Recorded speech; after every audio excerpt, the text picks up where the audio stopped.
La rabbia dei bancari. Esplode la guerra delle BCC, nome in codice di Banche di Credito Cooperativo, una rete di associazioni ed imprese che garantiscono prodotti bancari e finanziari in un sistema mutualistico e a livello locale.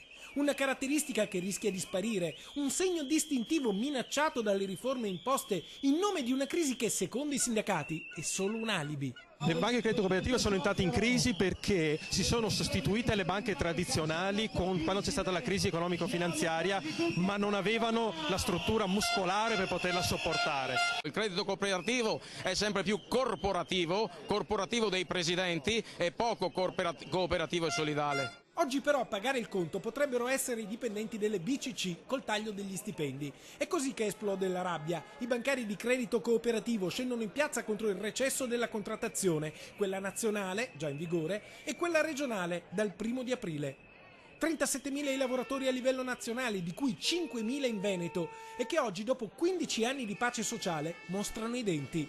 1 migliaio arriva da tutto il nord-est e manifesta sotto la pioggia a Padova, in via Longhin, davanti alla sede del Banco di Credito Cooperativo. Noi pensiamo che sia scellerato andare a colpire e bastonare i dipendenti e pensare che domani mattina diano la stessa qualità di servizio ai clienti. Adesso c'è una riforma delle banche popolari sulla cui scia potrebbe essere rivisto anche il sistema del credito cooperativo. I lavoratori però chiedono che venga aperto un tavolo di trattativa che li coinvolga, perché la trasformazione non avvenga a loro spese e sopra la loro testa. Noi dobbiamo essere parte del nostro futuro.